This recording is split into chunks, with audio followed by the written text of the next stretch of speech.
चल रही थी डिसीजन मेकिंग के पास्ट पेपर क्वेश्चंस पे। तो लास्ट लेक्चर में हमने क्वेश्चन नंबर 4 को कंप्लीट किया था, क्वेश्चन नंबर 22 डिस्कस किया था। तो कोई सवाल लास्ट लेक्चर से, किसी कैलकुलेशन पे, किसी ट्रीटमेंट पे कोई सपोर्ट चाहिए आपको?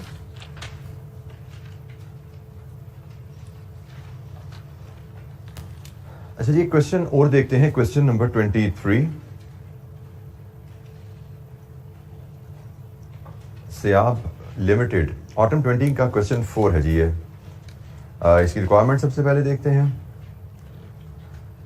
17 मार्क क्वेश्चन है। Evaluate the suggestions of CFO and sales director and recommend the best course of action to the management। दो सजेशन है जी, एक CFO की है, एक सेल्स डायरेक्टर की। इन दोनों को वैल्यूएट करके हमने बताना है what is the best course of action for the company.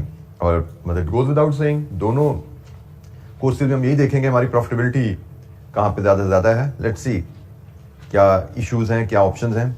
सियाब limited is involve in manufacturing and exporting of product BA, CA and DA. Keeping in view the continuous operating losses in the product BA, the management is considering to discontinue the product BA. Product discontinuation के लिए, shutdown के लिए question लग रहा है। Summarized operating results of BA for the year 2019 are as follows. Units sold 2019 में 150 है, 2018 के यूनिट सोल्ड भी उसने बता दिए। Sales revenue rupees in thousand में क्या है? Raw material consumption, labour, variable manufacturing overheads, fixed manufacturing overheads में डायरेक्टली एट्रीब्यूटेबल क्या है, एलोकेटेड क्या है, जो कि 30% ऑफ टोटल कंपनी के बनते हैं। सेलिंग एक्सपेंसेस 7.8 मिलियन है, 2018 के सेलिंग एक्सपेंसेस क्या थे वो भी बता दिए गए हैं। ऑपरेटिंग लॉस बीए का ऑपरेटिंग लॉस 2019 का क्या है, इसी लॉस की वजह से इसको बंद करने का सोचा जा रहा है। CFO is of the view that discontinuance of BA would save all manufacturing and selling expenses। सारे मैन्युफैक्चरिंग के, ये मैन्युफैक्चरिंग के खर्चे हैं, ये भी मैन्युफैक्चरिंग के खर्चे हैं, एंड सेलिंग एक्सपेंसेस। सेकंड जी, अगर डिसकंटिन्यू करेंगे सारे खर्चे बच जाएंगे except allocated fixed overhead, except this figure. ये फिगर जो है ये नहीं बचेगी। इसका क्या होगा? It is estimated that total allocated fixed manufacturing overheads will be reduced by 10%। Total overhead जो है वो 10% से कम होंगे, और ये कितना है? 30% ऑफ टोटल है। ठीक है, तो ये डिसकंटिन्यूएशन की कहानी आ गई, क्या क्या कॉस्ट सेव होंगी अगर हम बंद करेंगे तो। आगे चलते हैं। In a recent meeting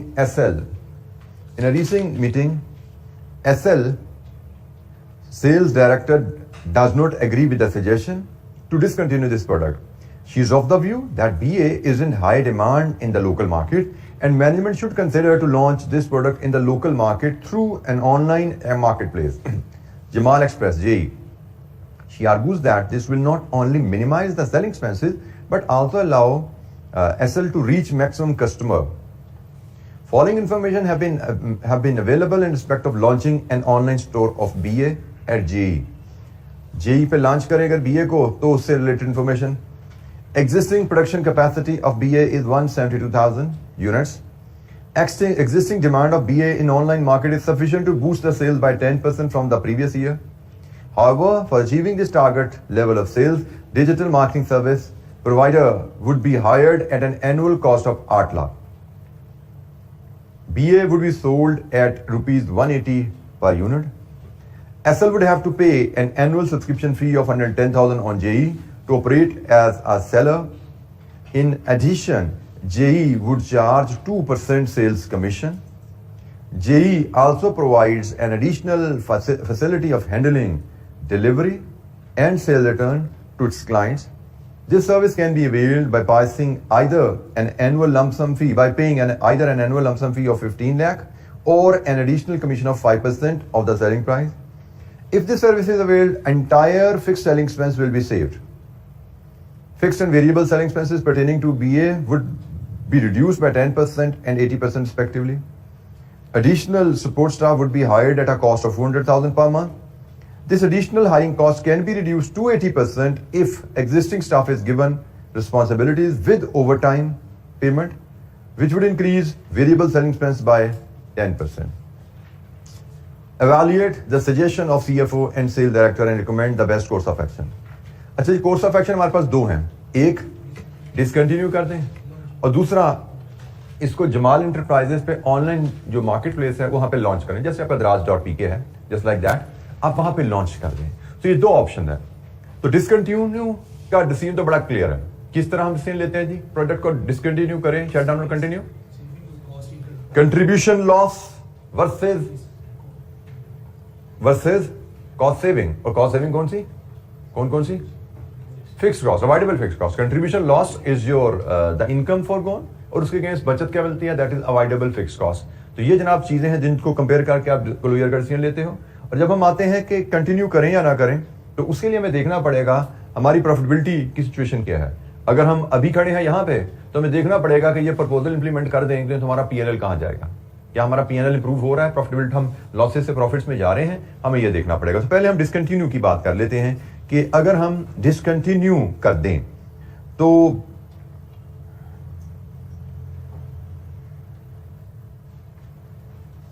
contribution फोरगोन और वेरिएबल, उसको कंपेयर करना है फिक्स कॉस्ट से।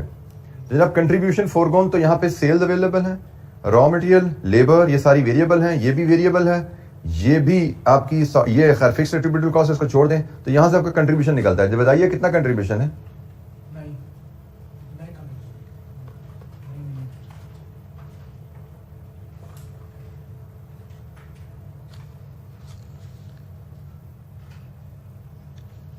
अच्छा एक चीज इसमें हम जो मिस कर रहे हैं वो ये भी हमने पिक करनी है, इसमें से भी वेरिएबल कॉस्ट हम निकालनी है। तो हमारे पास हमने जो कंपेयर किया, हमने कहा जी हम क्वेश्चन नंबर 23 पे हैं और हमें कंपेयर करना है ऑप्शन 1 डिसकंटिन्यू। इसके लिए हम लेंगे सेल्स रेवेन्यू, डिसकंटिन्यू हमें कंपेयर करना है कंट्रीब्यूशन फोरगोन को कंपेयर करना है अवॉइडेबल फिक्स्ड कॉस्ट से। अवॉइडेबल फिक्स्ड कॉस्ट के दो कंपोनेंट्स हैं जी, तीन कंपोनेंट्स हैं, एक एट्रीब्यूटेबल फिक्स्ड कॉस्ट, एक एलोकेटेड फिक्स्ड कॉस्ट, और एक कंपोनेंट है सेलिंग एक्सपेंसेस। ठीक है जी, जो चीज आपको जहन में रखनी है, यहां से पिक करनी है कि आपको जब भी दो डिफरेंट एक्टिविटीज वॉल्यूम दिए जाएं, दो डिफरेंट एक्टिविटीज लेवल दिए जाएं और उन दो एक्टिविटी लेवल पे दो कॉस्ट दी जाएं, इसका मतलब हिंट है कि आपको फिक्स्ड और वेरिएबल को अलग करने को कहा जा रहा है कि भाई इतने यूनिट्स बेचते हैं तो खर्चा इतना होता है, इतने यूनिट्स बेचते हैं तो खर्चा इतना होता है। दो डिफरेंट एक्टिविटी लेवल्स पे दो डिफरेंट कॉस्ट दी गई हैं। ये आपको ओवरहेड की मद में दी जाए तो हम हाइलो मेथड से इसमें से फिक्स्ड और वेरिएबल ओवरहेड अलग करते थे। ये सेलिंग एक्सपेंसेस की मद में दी गई है तो सेलिंग एक्सपेंसेस भी आपके सेलिंग ओवरहेड्स ही कहलाते हैं ना, सेलिंग ओवरहेड्स ही हैं। तो जब भी ऐसे दो एक्टिविटीज पे दो कॉस्ट दी जाए, ये इंडिकेशन है कि check for the existence of variable and fixed cost. दो सेल्स वॉल्यूम का ताल्लुक सेलिंग एक्सपेंस से होता है, यहाँ पे सेलिंग करके दिया हुआ है। तो ये जो वेरिएबल और फिक्स्ड सेलिंग कॉस्ट है, हमें इसको अलग करना पड़ेगा। ये हमारे पास कंट्रीब्यूशन फोरगोन में भी हेल्प करेगा। तो let's start with working one में हमें कुछ चीजें तो बड़ी सिंपल है, रुपीज इन थाउजेंड में ही अगर बनाएं तो बल्कि हम ऐसे करते हैं जी, हमारे पास रेवेन्यू है 30,000 का, माइनस मटेरियल, कितना जी मटेरियल 12,000 का, minus labour 6,000, minus variable overhead 3,000, लीजिए जी, minus working one, variable selling cost लानी है ना, वो लेस करेंगे तो कंट्रीब्यूशन आएगा। तो वेरिएबल सेलिंग कॉस्ट हम वर्किंग वन में जाते हैं। हमने सीखा हुआ है variable cost per unit high-low method से जो आएगा, that will be cost at the high level. Cost at the high level is 8050,000 minus cost at the low level 78 million divide with activity at the high level 156,250 minus activity at the low level. लीजिए जी, यहां से variable cost per unit बताइए क्या आ रही है, variable cost per unit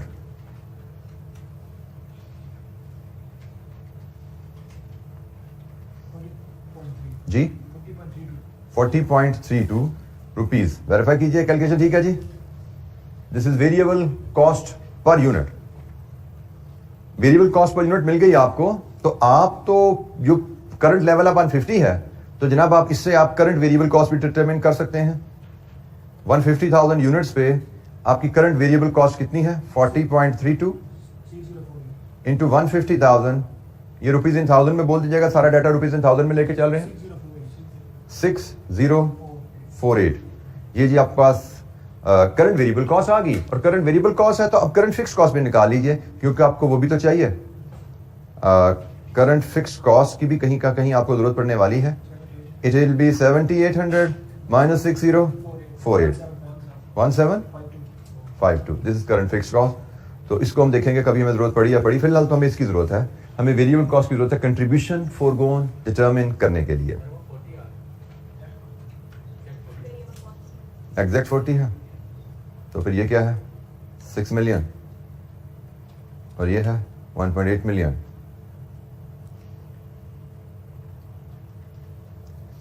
so selling expenses की हम बात कर रहे हैं। सेलिंग एक्सपेंसेस का हाई लो की मदद से हमने variable cost per unit 40 determine किया। करंट लेवल पे 150,000 यूनिट्स पे ऑपरेट कर रहे हैं, 6 मिलियन है, और करंट फिक्स कॉस्ट हमारी 1.8 मिलियन है। लीजिए जिस डाटा को अब हम यूज करते हैं, 6 मिलियन मतलब 6,000, लीजिए कंट्रीब्यूशन क्या है यहां से 3,000 कंट्रीब्यूशन है। Attributable fix cost which will be saved, ये हमारी कॉस्ट है, contribution foregone is the cost, और अवॉइडेबल फिक्स कॉस्ट ये हमारे नीचे हमारी सेविंग्स है, 2800 ये बच जाएगा। फिर हमें कहा गया टोटल जो एलोकेटेड फिक्स कॉस्ट है उसका 10% बचेगा। एलोकेटेड फिक्स कॉस्ट इस प्रोडक्ट की 750, टोटल डिवाइड विद 30 इंटू 100, ये टोटल हो गया, इसका 10% बचेगा, कितना जी 250, ये भी एक सेविंग है।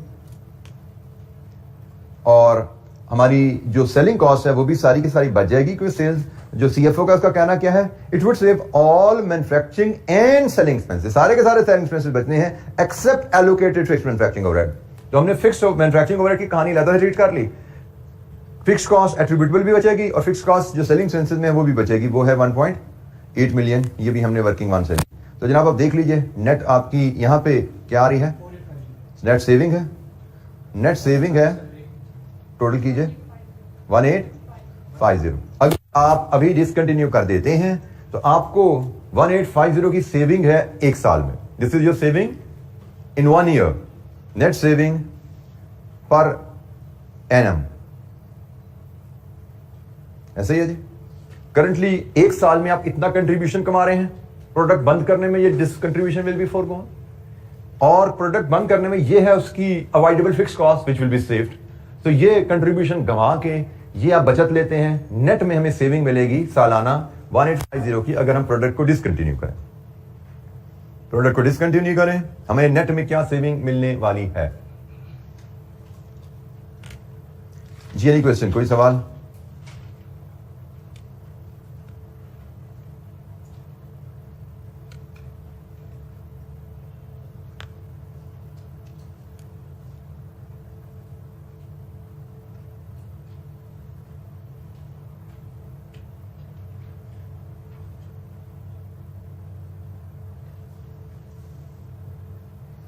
अच्छा जी, अब हमें देखना पड़ेगा कि अगर हम ऑनलाइन स्टोर लॉन्च करें तो हमारा पीएनएल क्या बनेगा, और क्या वो पीएनएल में बेहतरी जो आ रही है, क्या पीएनएल में जो बेहतरी आ रही है उसको हमें इससे कंपेयर करना पड़ेगा। तो सबसे पहले हमें बनाना है, ड्रॉ करना है पीएनएल, कि अगर हम इस प्रोडक्ट को ऑनलाइन मार्केट में लॉन्च करते हैं तो how would our PNL look like. हमें प्रोजेक्टेड पीएनएल बनाना है। दूसरी ऑप्शन जो अवेलेबल है हमारे पास, it is projected P&L if product BA is launched on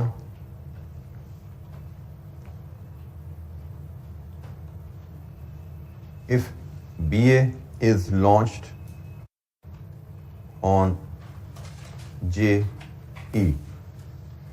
अगर JE पे लॉन्च करें तो जनाब हमारा कैसे दिखेगा P&L, और उसको हम कंपेयर कर लेंगे करंट P&L से, क्या बेहतरी आई है। तो P&L का फॉर्मेट हम वही अगर पिक करना चलें, सेल्स रेवेन्यू है, उसी पैटर्न पे पहले हम पीएनएल बनाते हैं। इसमें से लेस करेंगे हम रॉ मटेरियल कंजम्पशन, ये वही कॉस्ट जो पहले आ रही है, labour, variable overheads, fixed overhead, जिसमें आपके हम एलोकेटेड, एट्रीब्यूटेबल और एलोकेटेड दोनों ले लेंगे। इसके अलावा क्या क्या आने वाला है जी यहाँ पे? जी, और क्या क्या आने वाला है? अगर सवाल पढ़ते जाएं तो एक सबसे पहले उसने जिक्र किया हुआ है आपकी marketing services provider, marketing service provider, एक इसका जिक्र है। इसके अलावा एनुअल सब्सक्रिप्शन है,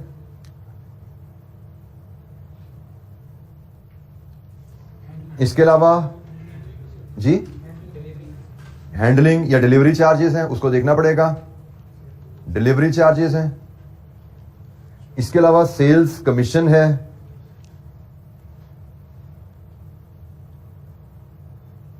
और क्या है जी? स्टाफ, जी बिल्कुल ठीक है, एडिशनल स्टाफ चाहिए होगा हमें। और कोई पॉइंट? चलें, इसके अलावा कोई आइटम आएगी तो हम उसको भी देख लेंगे। सेलिंग एक्सपेंसेस, सेलिंग एक्सपेंसेस को भी हमें देखना जी। Selling expenses starting with revenue. हमें कहा गया है कि अगर हम शिफ्ट करेंगे जेई के ऊपर तो हमारा जो क्वांटिटी है वो 10% से बढ़ेगी। इसका मतलब हमारी क्वांटिटी जो कि करंटली है 150,000, इसमें 10% का इजाफा आएगा। बट भाई यूनिट्स हैं, हमें रेवेन्यू लेना है। What is the price?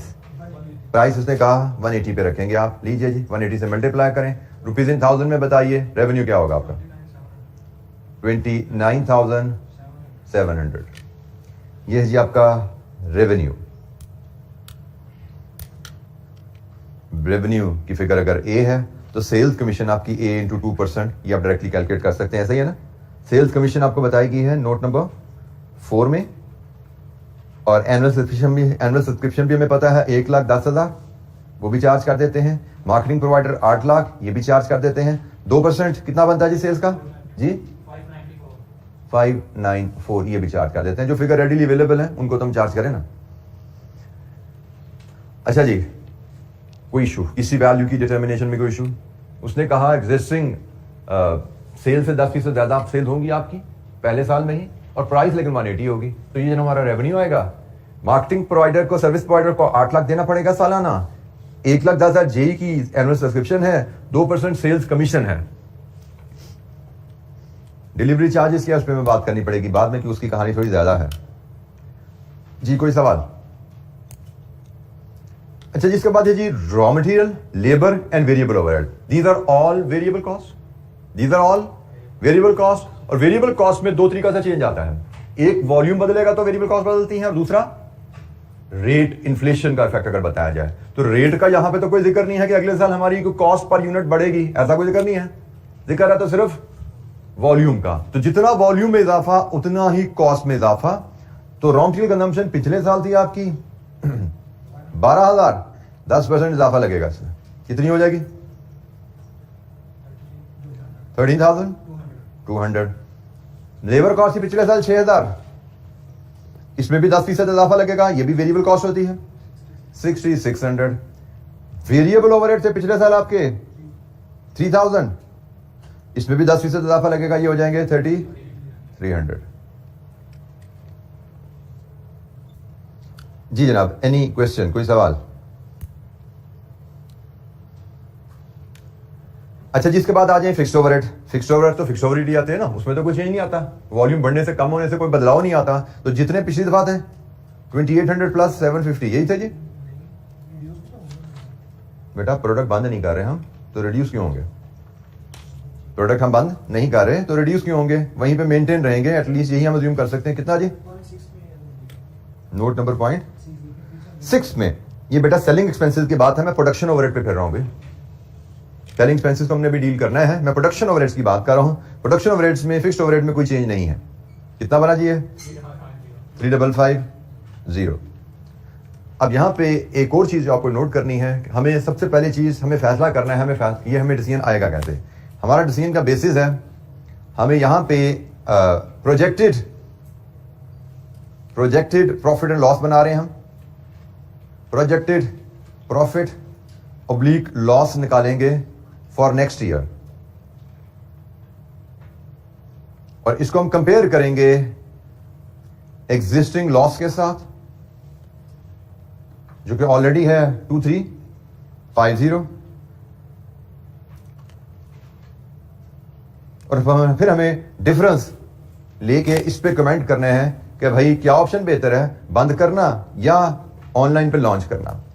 हमें एग्जिस्टिंग प्रॉफिट लॉस को प्रोजेक्टेड पीएनएल से कंपेयर करके देखना है कि भाई अगर हम सेल्स डायरेक्टर की प्रपोजल इंप्लीमेंट करें तो अगले साल हम क्या कमाएंगे। हम इस फिगर को निकालेंगे, इसको इससे कंपेयर करेंगे और इस प्रपोजल की मदद से अगले साल हम क्या कमाने जा रहे हैं, क्या बेहतरी आ रही है।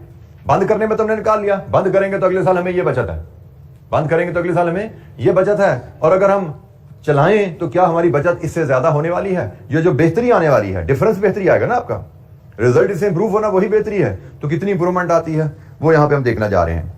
तो जी और क्या आइटम है जी, स्ट्रेट फॉरवर्ड को आइटम पड़ी हुई हमारे पास।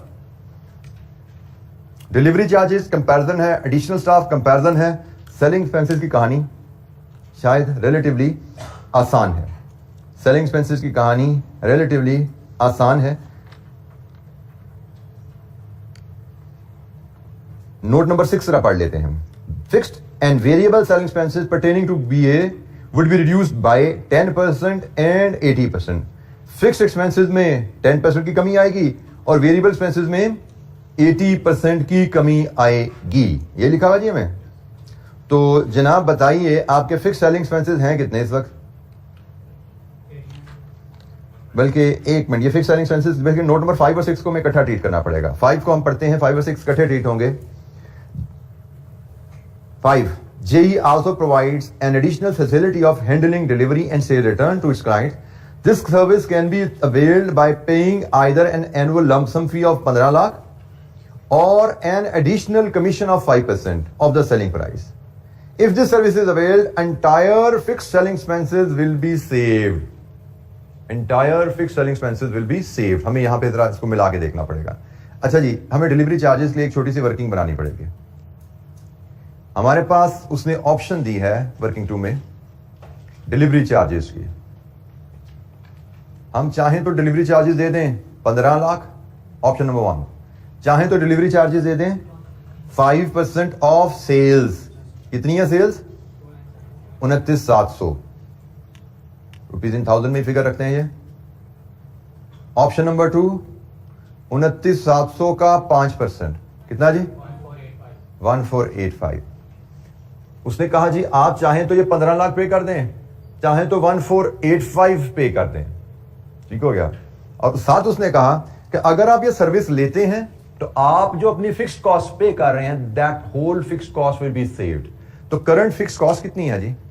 करंट फिक्स्ड सेलिंग कॉस्ट 1800, लेकिन साथ ही उसने निचले नोट में बताया हुआ है ये रिड्यूस हो जाएगी 10% है। इस ऑप्शन पे जाने पे तो ये बना 16। अब देखिए जरा, आप चाहो तो ये खर्चा इनकर करते रहो, चाहो तो ये खर्चा पे करते रहो, चाहो तो इन दोनों में से कोई एक एग्रीमेंट कर लो। ये दोनों एग्रीमेंट करोगे तो इस खर्चे की जरूरत नहीं रहेगी। ये बेसिकली 3 ऑप्शन बन गए हैं। ये डिलीवरी चार्जेस आपने नहीं देने, डिलीवरी आपने जेई से नहीं लेनी, आपकी सेल्स टीम डिलीवरी करेगी जिसका फिक्स कॉस्ट 1620 है। जेई से डिलीवरी लेने की 2 ऑप्शन है, या 15 लाख रुपए सालाना या 5% ऑफ सेल्स। इन दोनों में से कोई ऑप्शन ले लो। उसने कहा जी इन दोनों में से कोई भी ऑप्शन लेते हैं ये बचत है, ये बचत है, इसका मुझे खर्चा नहीं करना पड़ेगा। इससे क्लियरली हमें इंडिया मिल रहा है कि ये लोग डिलीवरी के लिए हैं आपके, क्योंकि इन दोनों में से कोई भी डिलीवरी की सर्विस लेते हो, कोई भी रेम्यूनरेशन आप जेई से एग्री करते हो, ये या ये पे करना, आपको सेल टीम की जरूरत नहीं है, फारिग हो जाएगी। इसका मतलब आप चाहो तो अपनी सेल टीम से सर्विस ले लो डिलीवरी की, चाहो तो जेई से, इनमें से कोई भी एग्रीमेंट कर लो। तो भाई हमें अब 3 ऑप्शन नजर आ रही है। हम क्या करना चाहेंगे? 5% वाला, जहां पे सबसे कम है। हम कहेंगे जी हम जेई से एग्रीमेंट करेंगे 5% ऑफ सेल्स पे डिलीवरी चार्जेस का। ये एग्रीमेंट कर लेंगे तो हमारे 16,20,000 बच जाएगा। ठीक है, तुमने कहा जी हमारी डिलीवरी कॉस्ट फिर 1485 रहेगी। हमारी डिलीवरी कॉस्ट 1485 रहेगी और फिक्स सेलिंग कॉस्ट हमारी, अगर मैं देखूं फिक्स्ड, हमारी सेलिंग कॉस्ट 0 रहेगी। एग्रीड? फिक्स सेलिंग कॉस्ट हमारी 0 रहेगी अगर हम 1485 डिलीवरी चार्जेस पे एग्री कर जाएं। जी बेटा हम पीएनएल बना रहे हैं, हम प्रॉफिट लॉस बना रहे हैं कि अगर हम डायरेक्टर्स की प्रपोजल को इंप्लीमेंट करें how our PNL will look next year.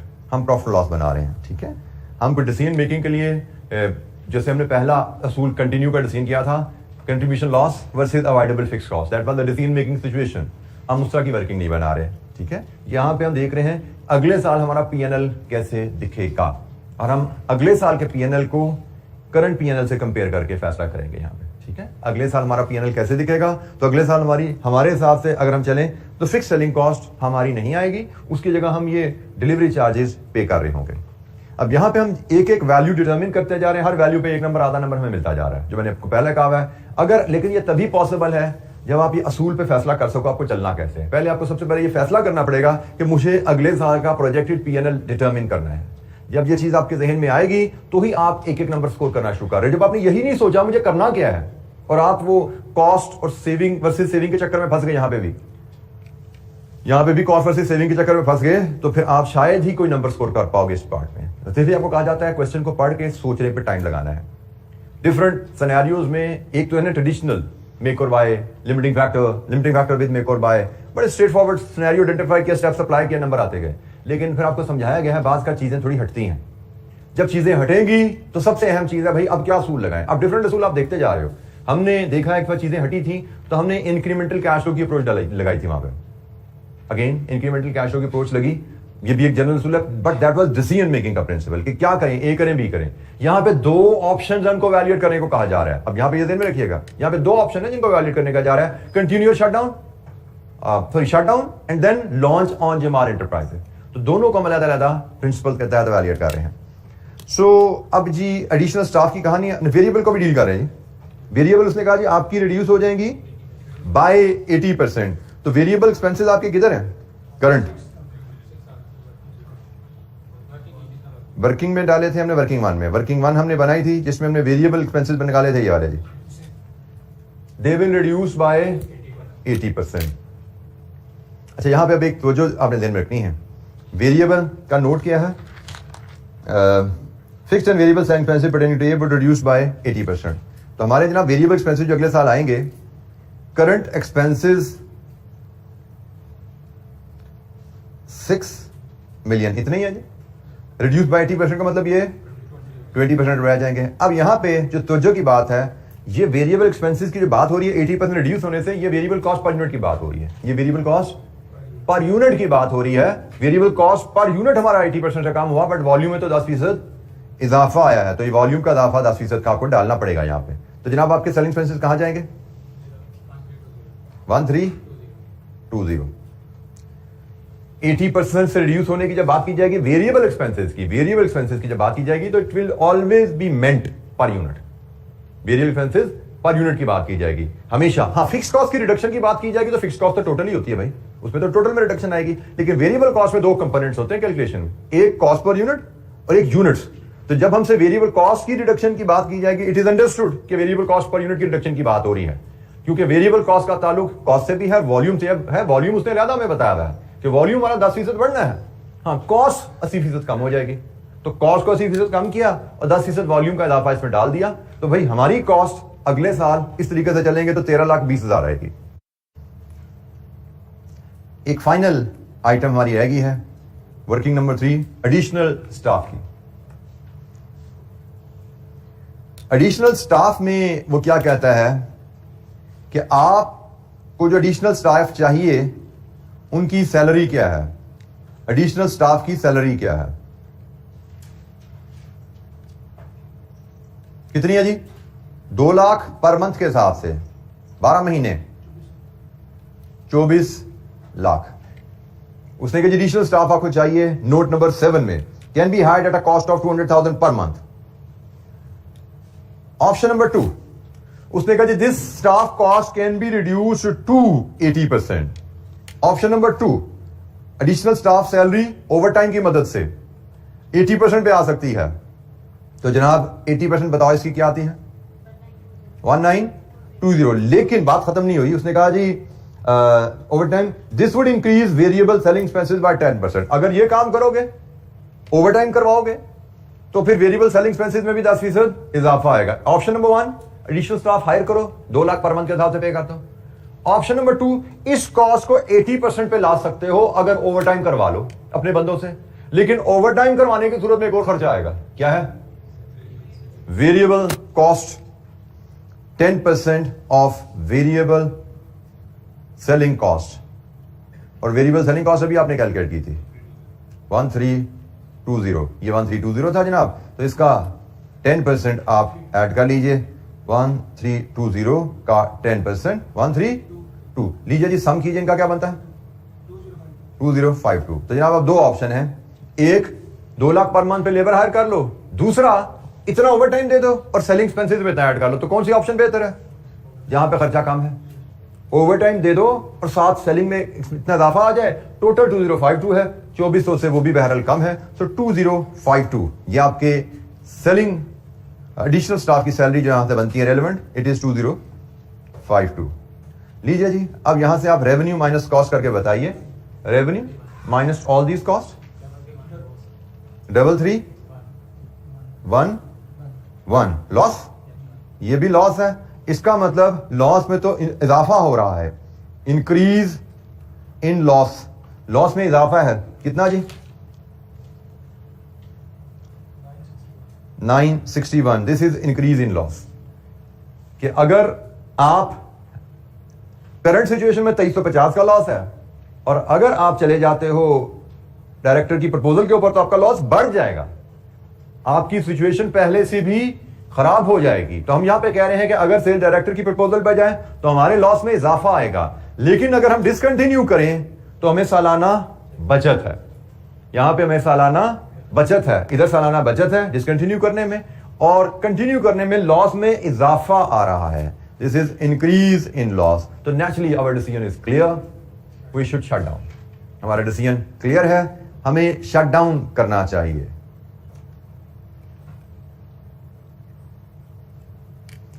Ji any question, कोई सवाल? हमें शट डाउन करना बेहतर रहेगा।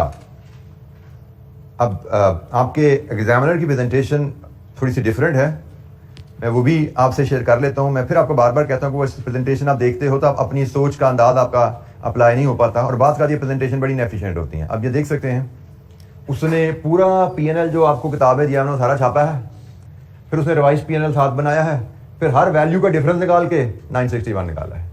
तो हम अच्छे नहीं है कि हमने सिर्फ ये पीएनएल बनाया, इसके नीचे एक फिगर दी और 961 दे दिया। हमें एक एक पॉइंट पे फर्क लेने की क्या जरूरत है? तो ये चीज अगर आप आंसर देखोगे तो ये शायद सोचोगे नहीं कि बेहतर क्या है, एफिशिएंट क्या है। आंसर देखोगे आप समझोगे शायद यही तरीका है इस तरह के सवाल को प्रेजेंट करने का। तो हमने देखना है भाई, अगर हम ऑनलाइन पे लॉन्च करें हमारा पीएनएल क्या है, इसके बगैर क्या था, इन दोनों का डिफरेंस 961। डिसीजन तो इस वैल्यू को देख के हो रहा है, इनमें से किसी वैल्यू को देख के हमारा डिसीजन नहीं हो रहा।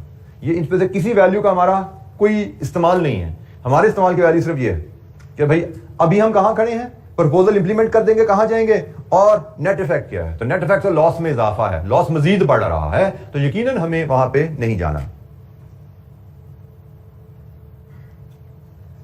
जी एनी क्वेश्चन, कोई सवाल? हमने सिर्फ ये कॉलम बनाया है, फॉर्मेट फर्क है, इसने कंट्रीब्यूशन अप्रोच से किया हुआ है, हमने अदरवाइज कर दिया, कोई फर्क नहीं पड़ता, ठीक है। क्योंकि हमें यहाँ पे रिक्वायरमेंट उसने ये नहीं कहा कि पीएनएल बनाओ, हमसे उसने कहा है फैसला बताओ। तो अब हम पीएनएल हमने बनाना है, उसको प्रेजेंटेशन जिस मर्जी अंदाज से कर दें वो हमारे ऊपर है। हम उसको कंट्रीब्यूशन माइनस फिक्स कॉस्ट से प्रॉफिट निकाल के दें या रेवेन्यू माइनस टोटल कॉस्ट से प्रॉफिट निकाल दें, एक ही बात है। हमें रेवेन्यू माइनस वेरिएबल कॉस्ट करके कंट्रीब्यूशन लाए, कंट्रीब्यूशन माइनस फिक्स कॉस्ट करके प्रॉफिट लाए, या अल्टीमेटली प्रॉफिट कहां से आता है, रेवेन्यू माइनस टोटल कॉस्ट। तो मैंने रेवेन्यू माइनस टोटल कॉस्ट कर दिया, प्रॉफिट तो मेरा यही आ रहा है, हमसे पीएनएल नहीं मांगा गया, ठीक है। हमने खुद फैसला किया कि हमें प्रॉफिट कैलकुलेट करना है, प्रॉफिट में जिस मर्जी फॉर्मेट से कैलकुलेट करो, मैनेजमेंट अकाउंटिंग है। अगर हमसे कहा था ना प्रॉफिट एंड लॉस बनाइए, फिर बात आती प्रॉफिट लॉस बनाना है हमने एज पर रिक्वायरमेंट, तो भी मार्जिनल के तहत बनाए या अब्जॉर्प्शन के तहत बनाए। तो हम कहते हैं डिसीजन मेकिंग के लिए बना रहे हैं, मार्जिनल के तहत बनाइए। फिर हम प्रॉफिट लॉस बनाने को कहा जाता तो फिर फॉर्मेट मैटर करता, बट यहां पे हमने पीएनएल बनाने को नहीं कहा गया। यहां पे हमने सिर्फ खुद डिसाइड किया कि हमें फैसला करने के लिए प्रॉफिट या लॉस की फिगर कैलकुलेट करनी है, वो जिस मर्जी मेथड से हम कर लें। तो मैंने total revenue minus total cost से कर लिया, मुझे मार्जिनल कॉस्टिंग के अंदाज में प्रेजेंट करने की कोई जरूरत खास पेश नहीं आई।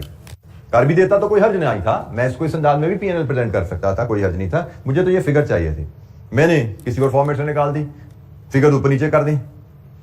जी एनी क्वेश्चन, कोई सवाल? तो हमने जिस अंदाज में प्रेजेंट किया, this is totally acceptable. Exam point of view से हमें फुल मार्क्स इसमें इंशाअल्लाह मिलने चाहिए, और मार्क्स जो है आपकी जारी बात है एग्जिस्टिंग पीएनएल बनाने के लिए। कैन यू थिंक ऑफ के जो क्वेश्चन में पीएनएल दिया हुआ है वो पीएनएल को एग्जाम में छापोगे, आपको कोई नंबर मिलेंगे उसके? यकीनन नहीं। एग्जाम में तो नंबर किसी कॉन्सेप्ट की एप्लीकेशन के कोई नई वैल्यू कैलकुलेट करने के मिलेंगे। तो आपने ये जो पूरा पीएनएल यहाँ पे कैलकुलेट किया है एज पर दिस फॉर्मेट, इसका आपको यकीनन 0 नंबर होगा। और ये हम अगर देखना चाहें तो देखते हैं जरा मार्किंग स्कीम में जाके। ऑटम 20 की मार्किंग स्कीम हमें अवेलेबल है जी।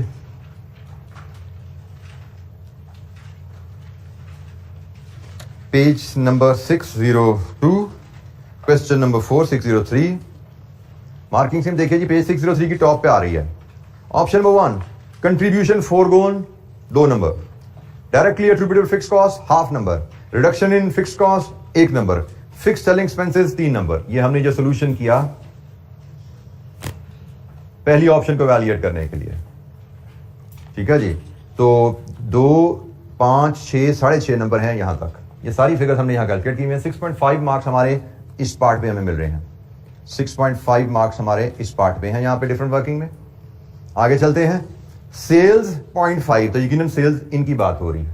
सेल्स 0.5, सेल्स कमीशन 2 नंबर, ये सेल्स पे सेल्स कमीशन निकाली 2 number. Raw material 0.5, labour 0.5, variable overhead 1, variable selling 3, fixed overhead 0.5, fix selling 0.5, digital marketing cost 0.5, annual subscription 0.5, additional support staff 0.5, conclusion 0.5। तो आप देख सकते हैं कितनी बारीकी से उसने छोटे छोटे टुकड़ों में नंबर बांटे हुए हैं। अब इनमें से आप जो फिगर ठीक कैलकुलेट करोगे आपको नंबर मिलते जाएंगे। जो गलती हुई आपसे सिर्फ उस गलती के ही नंबर आपसे कटने हैं। सवाल सही या गलत नहीं होता। और फिर फाइनली जब आपने ये डिसीजन भी लिख दिया कंपैरिजन करके कि वहां पे भी हमें फायदा है, वहां पे बचत है और यहां पे उल्टा मजीद नुकसान हो रहा है, कंपैरिजन के बाद डिसीजन आपका शट डाउन है, हाफ नंबर आपको इस चीज के भी मिलते हैं। ऊपर कोई गलती हो जाए, फैसला शट डाउन की जगह कंटिन्यू कर दोगे, लेकिन कंपैरिजन ठीक किया है, नंबर मिलते हैं आपको। ये चीज मैं आपको समझाता आ रहा हूं कि असल चीज है कि आप डायरेक्शन ठीक चूज करो कि चलना कहां को है। ये फिगर्स हमें पीएनएल की शेप में कैलकुलेट करनी है, कंपैरिजन करके जाना है। अगर डायरेक्शन आपने ठीक चूज किया तो नंबर आपको मैक्सिमम मिलते हैं, प्रोवाइडेड आप सवाल को कंप्लीट करके आगे चले। स्टेप बाय मार्किंग में मार्क्स स्कोर करना बहुत आसान है अगर आप क्वेश्चन को अच्छी तरह पढ़ के 2-3 दफा पढ़ने के बाद जो स्टेप्स आते हैं वो परफॉर्म करना शुरू करो। और एंड योर टारगेट इज कि भाई मैंने डिसीजन देना है, सही या गलत वो बात की बात है, डिसीजन मैंने दे के आगे जाना है। अगर वो गलती हो जाती है डज नॉट मैटर, कोई स्टेप मिसिंग है आपको समझ नहीं आ रहा, does not matter, you have to complete. यहां तक कोई चीज समझ नहीं आ रही अज्यूम कर लो, स्किप कर दो, लेकिन यहां तक पहुंचना जरूरी है। जी कोई सवाल? अच्छा जी, इस राउंड का एक लास्ट क्वेश्चन है, उसको देखते हैं, देन हम फिर लेबर कॉस्टिंग के चैप्टर पे मूव करेंगे कल से इंशाअल्लाह। क्वेश्चन नंबर हमारा है जी अब हमारी लिस्ट में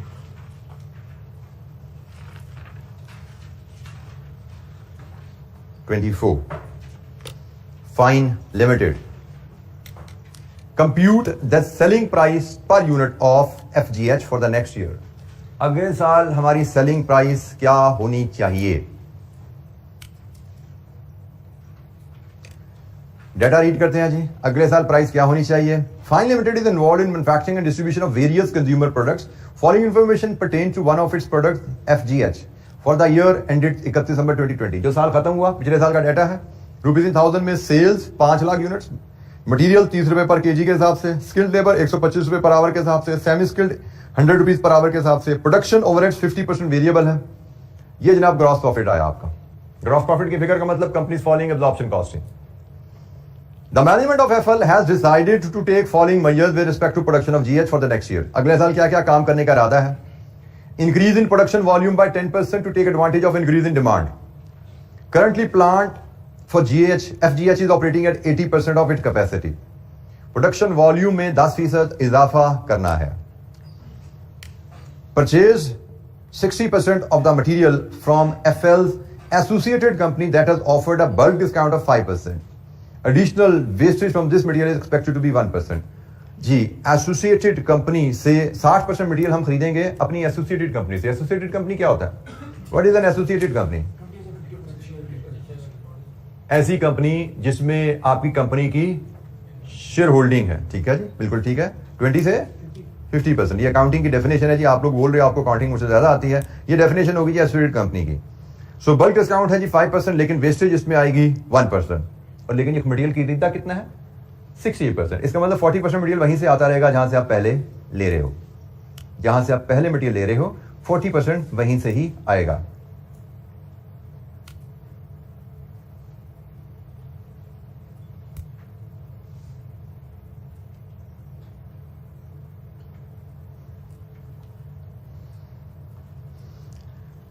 अच्छा जी, next, replace 40% of the skilled labor with semi-skilled labor. It is estimated that semi-skilled labor will take 30% more time to do the work of the skilled labor. Impact of inflation on all costs will be 10%. FL's management also wants to maintain the same gross profit margin in 2021 as previous year. अगले साल भी same gross profit margin company कमाना चाहती है जैसे पिछले साल कमाया था। तो पिछले साल कितना जीपी है जी? कितने परसेंट? 25%। कंपनी अगले साल भी यही जीपी कमाना चाहती है। तो बताइए अगले साल कंपनी की प्राइस क्या होनी चाहिए? कंपनी की अगले साल प्राइस क्या होगी? मैं आपको इसका मैकेनिज्म बताता हूं और ये आपकी असाइनमेंट रहेगी अगले घर से इसको कंप्लीट करना। हमें अगले साल यूनिट्स कितने बेचेंगे वो तो पता है। कितने बेचेंगे? 10% ज्यादा, ऐसा ही है जी। लेकिन प्राइस क्या होगी उस पर क्वेश्चन मार्क है, ऐसा ही है।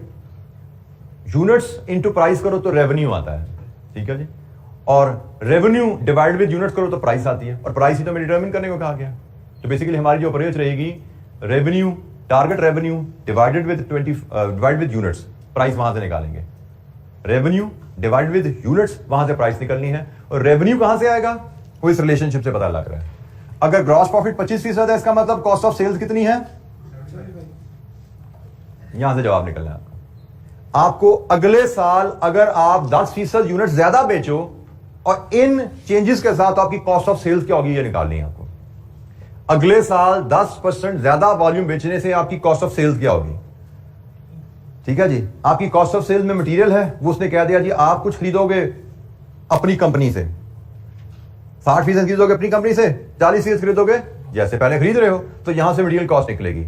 स्किल्ड लेबर पे जितना टाइम लग रहा है उसकी कहानी उसने कह दी कि भाई आपने 40% of the skilled labour time आप सेमी स्किल्ड से करवाना है। इसका मतलब स्किल्ड लेबर का जितना टाइम अभी लग रहा है इसका 60% आप करवाओगे या जितनी रिक्वायरमेंट है, तो आपकी लेबर की रिक्वायरमेंट बनेगी, उसका 60-40 स्प्लिट हो जाएगा।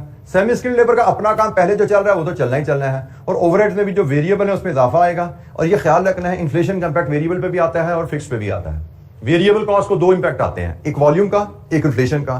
फिक्स कॉस्ट को सिर्फ एक इंपैक्ट आता है इन्फ्लेशन का। यूनिट्स बढ़े या कम हो कोई फर्क नहीं पड़ता। तो आपको करना क्या है, ये आपकी एग्जिस्टिंग कॉस्ट ऑफ सेल्स का डाटा है, ये एग्जिस्टिंग कॉस्ट ऑफ सेल्स का डाटा है। आपने इन तमाम फिगर्स को 1, 2, 3, 4 इन तमाम फिगर्स को नोट्स की रोशनी में रिवाइज करना है। आपकी कॉस्ट ऑफ सेल्स आ जाएंगी अगले साल की। अगले साल की कॉस्ट ऑफ सेल्स आ गई तो डिवाइड विद 75 इंटू 100 अगले साल की सेल्स आ गई। सेल्स डिवाइड विद यूनिट्स अगले साल के, आपकी पर यूनिट प्राइस आ गई। तो आपका मार्क्स आपके यहां पे जो लाइक कर रहे हैं अगले साल की कॉस्ट ऑफ सेल्स बनाने में। उसके आगे तो कहानी बड़ी सिंपल सी है ना।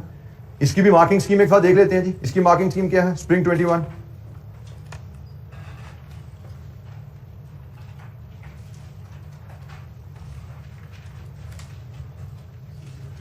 स्प्रिंग 21 क्वेश्चन 7 पेज 605 पे। सेल्स वॉल्यूम, अगले साल का सेल्स वॉल्यूम निकालने के आधा नंबर 10% इजाफा। एग्जिस्टिंग सेल वॉल्यूम में 10% इजाफा डालना हाफ मार्क। यहां से कहानी शुरू हो रही है। Material cost from existing supplier निकालना 1.5 नंबर। जैसे अगर मैं कहूं material cost from existing supplier क्या होगी, ये पिछले साल की मटेरियल कॉस्ट है ना, ये पिछले साल की 100% मटेरियल कॉस्ट है। अगले साल 10% तो वैसे ही बढ़नी है वॉल्यूम की वजह से, और हमने एग्जिस्टिंग सप्लायर से कितनी खरीदनी है? 40%, लेकिन उसमें इन्फ्लेशन आ जाएगी 10%। सिंपल सी कैलकुलेशन, एग्जिस्टिंग सप्लायर से कैलकुलेशन 22,500 इंटू 1.1 वॉल्यूम का इजाफा इंटू 40% एग्जिस्टिंग सप्लायर से इंटू 1.1 इन्फ्लेशन। इन्फ्लेशन भी तो है ना भाई। इन्फ्लेशन का आपको क्या बताया? हर वेरिएबल और फिक्स कॉस्ट पे इसका इजाफा चलना है। वेरिएबल कॉस्ट में वॉल्यूम का इफेक्ट भी आएगा, इन्फ्लेशन का भी आएगा, फिक्स कॉस्ट में सिर्फ इन्फ्लेशन का आता है। तो ये जनाब आपकी यहां से material cost from existing supplier बनती है, जो कि यहां पे सवाल में नहीं बनाई गई।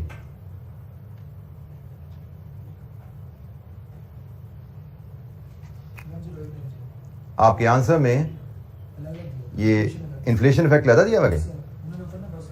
अच्छा, तमाम कॉस्ट में इन्फ्लेशन नीचे डाली हुई है, प्रेजेंटेशन फर्क है उसकी, उससे तमाम कॉस्ट में इन्फ्लेशन 10% नीचे ज्यादा डाली हुई है। तो मैंने जैसे कहा कि मैं हर कॉस्ट में 1% डालता जा रहा हूं, तो मुझे लगता है तो उससे अगेन कोई फर्क नहीं पड़ता, as long as we are getting to the same value कोई फर्क नहीं पड़ता। ठीक है जी। तो ये जनाब इस अंदाज में आपने प्रेजेंट करनी है चीजें। आगे देखें और क्या चीज है जिसमें material cost of the new supplier 2 number, skilled labour cost 1.5, skilled labour cost, semi skilled labour cost 2 number, production overhead variable, production overhead fix, inflation इसने इफेक्ट लादा डाला हुआ है, हमने सब जगह बीच में डाल दिया, target profit, target sales, target selling price.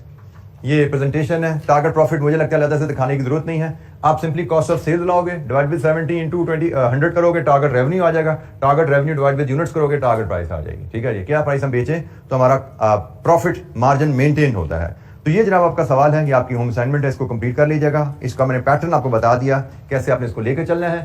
कल इंशाल्लाह हम लेबर का चैप्टर शुरू करेंगे।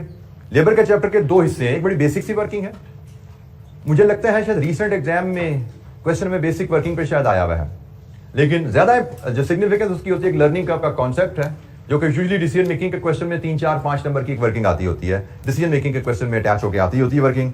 तो गालिबन कल हम शुरू करेंगे, परसों तक हमारा ये चैप्टर कंप्लीट हो जाएगा। फिर लेबर कॉस्टिंग के भी हमें कुछ मजीद क्वेश्चन देखने हैं, जिसमें लर्निंग कर्व के भी पास पेपर क्वेश्चन आएंगे और सिंपल पास पेपर क्वेश्चन भी होंगे। तो maybe another 3 to 4 days to complete that chapter before we move to the next area. आज के इतना ही, बाकी इंशाल्लाह कल डिस्कशन कंटिन्यू करेंगे। थैंक यू, अस्सलाम वालेकुम।